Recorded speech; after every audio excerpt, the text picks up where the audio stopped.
अस्सलाम वालेकुम। साबिक सदर पाकिस्तान परवेज़ मुशर्रफ साहब को सज़ा हुई, फांसी की सज़ा सुनाई गई। उसके बाद फैसला जो था आज लोअर हाई कोर्ट ने कालदम करार दे दिया। इवन जो खुसूसी अदालत कायम की गई थी साबिक चीफ जस्टिस इफ्तिखार चौधरी साहब के दौर में और साबिक वज़ीर आज़म मियां मोहम्मद नवाज शरीफ साहब के दौर में, उसको भी कालदम करार दे दिया गया और कहा गया कि इस अदालत की ना कोई हैसियत है और ना ही इस फैसले की यही वजह हुई कि सज़ाए मौत का जो फैसला था और फिर जितनी भी चीज़ें थी उन सबको आज लाहौर हाई कोर्ट ने कालदम करार दे दिया। परवेज़ मुशर्रफ साहब ने आज थोड़ी गुफ्तगू की, अपनी सेहत के हवाले से भी बताया और फैसले के बाद वो खुशी का इजहार कर रहे हैं। अब देखना ये होगा कि क्या इस केस का मजीद आगे ट्रायल होगा, इससे कबल ये सारी चीज़ें क्यों हुई और क्या इन अदालतों को उस दौर में किस मकसद के लिए कायम किया गया था। अगर ये अदालत खुसूसी थी तो इसके फैसले क्यों नहीं माने गए। और साबिक सदर पाकिस्तान परवेज़ मुशर्रफ साहब के जो वकील हैं अजहर सदीकी साहब, वो आज मेरा साथ देंगे और कोशिश करूँगा कि उनसे इन चीज़ों के हवाले से बात की जाए। अस्सलाम वालेकुम अजहर सदीकी साहब। जी वालेकुम अस्सलाम। एक तो आपको मुबारक हो, परवेज़ मुशर्रफ साहब की जो सज़ाए मौत का फैसला था उसको बाज़ाब्ता तौर पे लाहौर हाई कोर्ट ने कालदम करार दे दिया। क्या वजह हुई कि खुसूसी अदालत को भी ना तस्लीम किया गया और फैसले को भी उस तरह से रद्द किया गया, ये कैसे मुमकिन हुआ? बहुत शुक्रिया जी। ये बिल्कुल पूरी कौम के लिए मुबारक इस कॉन्टेक्स्ट में है कि इसमें बहुत अहम कानूनी नुकात थे। पहले जो हम अर्ज करते थे जहां तक स्पेशल कोर्ट का फैसला है वो बदनीति पर मबनी था। उसकी बुनियादी वजह मैं बताता चलूं कि वफाकी हुकूमत जो मौजूदा थी उसने एडिशनल इस्तगासा दायर किया था कि एडर एंड अबेटर के हवाले से। जी आवाज रुक गई थी आपकी, जारी रखिए। जी बुनियादी तौर पर मैं अर्ज करता चलूं आर्टिकल 10 की वायलेशन हुई थी, पूरा हक नहीं दिया गया था उस अदालत ने। और अदालत ने वफाकी हुकूमत ने जो दरखास्त दायर की थी कि इसमें एडर एंड अबेटर को डाला जाए, वो अदालत ने रद्द कर दी। ये जो दरखास्त दायर की थी जनाब परवेज़ मुशर्रफ की तरफ से, ये खुसूसी अदालत का फैसला आने से बहुत पहले दायर की गई थी और बड़े अहम कानूनी मसले उठाए गए थे। आर्टिकल 196 रिव्यू के अंदर किसी कानून की वायरिस और बाकायदा कानून को आइन से मुतसादिफ होने के हवाले से ये सारे सवाल उठाए गए थे और सबसे अहम उठाया गया था section 9 of the criminal amendment law special code act 1970 के तहत ट्रायल एब्सेंशिया की इजाजत दे दी गई थी। और पूरी दुनिया में ट्रायल एब्सेंशिया नहीं होता, हमारे यहाँ भी आपने साथ असर हुसैन सारे देख लिए नैब के तहत कोई ट्रायल एब्सेंशिया, लेकिन सेक्शन 9 ने जो 18वीं तरमीम के बाद इसको ठीक करना था वो नहीं ठीक किया गया।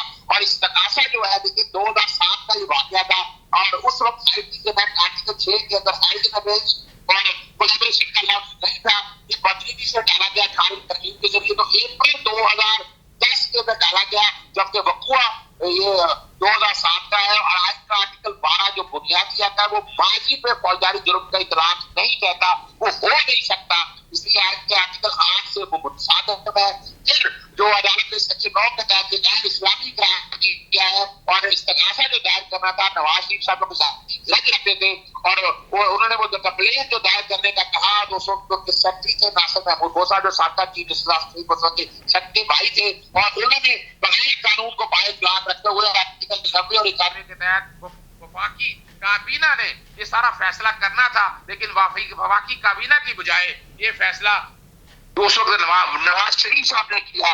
फिर प्रोसिक्यूशन टीम डॉक्टर शेख साहब नवाज शरीफ के जाती वकील है, उनको तैनात किया गया एक एजेंडे के तहत। तो स्पेशल कोर्ट को तश्कील भी वफाकी हुकूमत ने देना था, वफाकी हुकूमत की तरफ से स्पेशल अदालत की तश्कील नहीं दी गई और आर्टिकल 90 और 91 की खिलाफ वर्जी की गई। ये अदालत के सामने सारी चीजें रखी गई। अजहर सदीकी साहब, आप ये कहना चाह रहे हैं कि ये जो अदालत नवाज शरीफ साहब के दौर में कायम हुई थी, जो इस वक्त वकील थे, इसके पीछे कुछ मोहरकात थे और प्लांटेड करके ये फैसला सुनाया गया? देखिए बुनियादी तौर पर ये कहना ये है कि उस वक्त आइन और कानून की धज्जियां इस हवाले से कि इत्तेफाक तो ऐसा बराह रास्त मुतासरा फरीक थे जो जजिस लगाए गए, वो भी वफाकी हुकूमत ने अपनी इख्तियारात एब्डिकेट करते हुए खालचा साहब को कहा कि वो चीफ जस्टिस के तौर पर जज नॉमिनेट करे और प्रेसिडेंट भी लगा दे। जबकि section 3, 4, section 5, 7, 11 criminal law amendment of 1970 क्या था, वो वाकई हुकूमत था। तो वो वाकई हुकूमत ने अपने इख्तियार एब्डिकेट करके दे दिया था। ये कानून आइन की मंशा थी, इसलिए बदरीकी का एलिमेंट अदालत के सामने रखा था। राइट टू फेयर ट्रायल नहीं दिया गया। पूरी दुनिया में राइट टू फेयर ट्रायल माना जाता है। आर्टिकल 10 की वायलेशन हुई है और ये जो ठीक है अजहर साहब हो सकता था। तो मुझे हाई कोर्ट बार एसोसिएशन में और उसके बाद रिव्यू के अंदर ये नहीं कहा कि इसका इतलाक बाजी पे होगा या नहीं होगा। 2013 SCMR 1683 सुप्रीम कोर्ट में यूनिवर्सिटी के तौर पर जब कराई, उस वक्त अटॉर्नी जनरल मुनीर मलिक ने जब अदालत में बयान दिया तो यही कहा कि वो इस्तगासा दायर करेंगे। लेकिन जिस तरह ये सारा मामला ले जाया गया अदालत के सामने, वो बदनीति के अलावा आइन और कानून से खिलाफ वर्जी थी। अदालत ने इसी बुनियाद पर इस्तगासा 1 of 2013 ठीक है अजहर साहब, मुझे ये बताइए कि क्या सजाए मौत का फैसला तो कालदम करार दे दिया, लेकिन जो आइन शिकनी का केस था वो किसी और अदालत में उसका ट्रायल होगा और परवेज मुशर्रफ साहब को सुना जाएगा, वो पाकिस्तान आएंगे?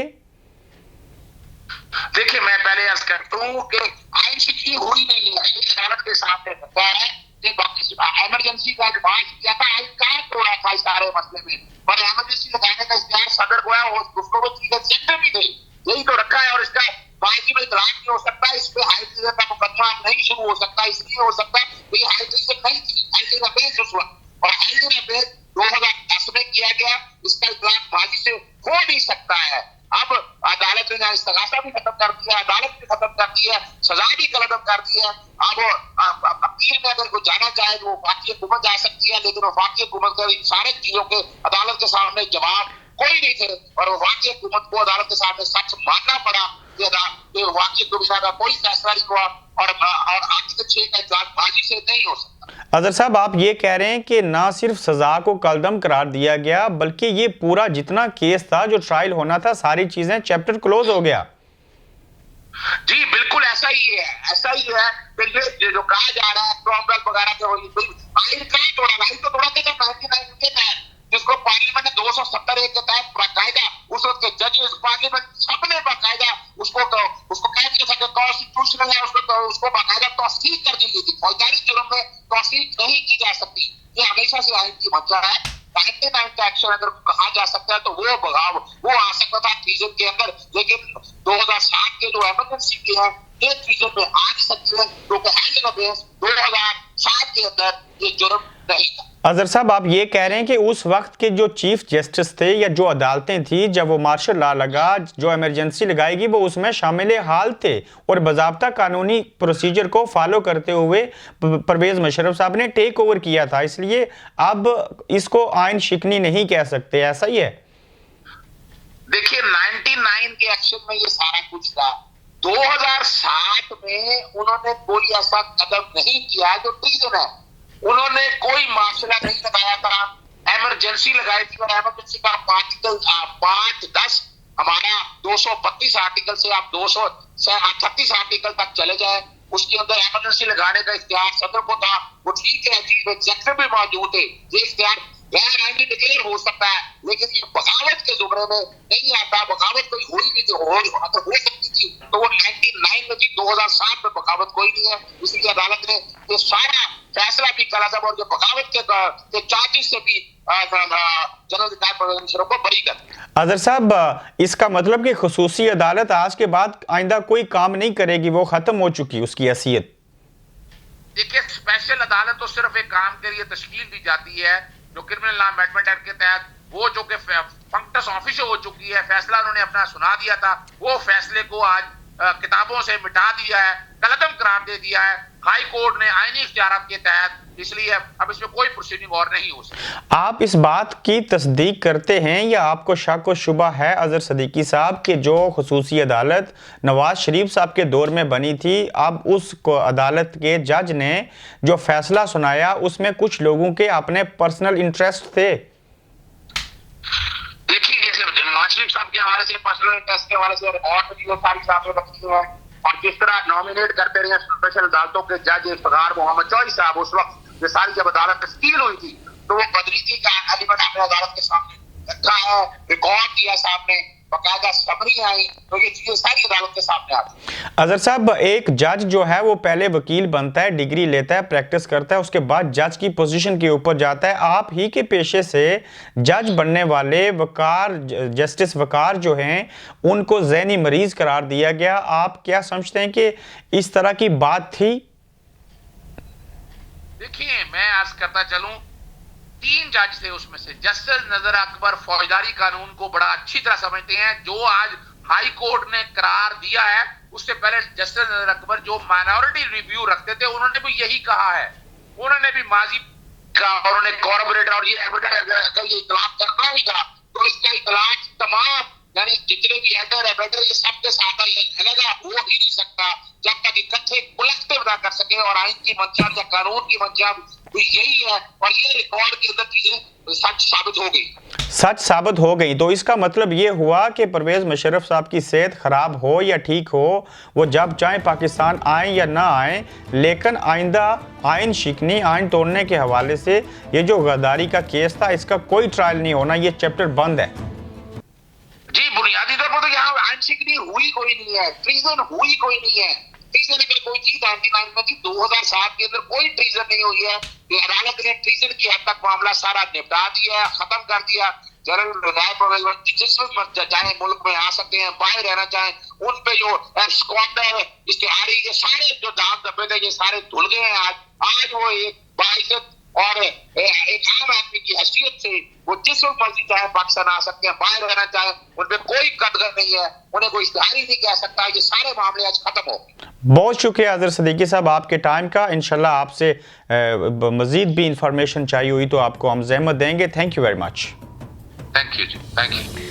अजहर सदीकी जो ये कह रहे हैं, इस पूरी गुफ्तगू का लुब लबाब ये है कि परवेज़ मुशर्रफ साहब का फैसला सजाए मौत का ना सिर्फ कालदम करार दिया गया, बल्कि उनके ये जो केस था आइन तोड़ने के हवाले से, मुल्क गद्दारी के हवाले से, वो ये कहा गया कि आइंदा ना ही इसका कोई ट्रायल होना है, बिल्कुल चैप्टर क्लोज हो चुका है। और आइन और कानून के मुताबिक परवेज़ मुशर्रफ किसी भी तरह की कानून शक्नी करने के मुर्तकिब नहीं पाए और इस केस का कोई वजूद ही नहीं, और ये केस ख़त्म हो चुका।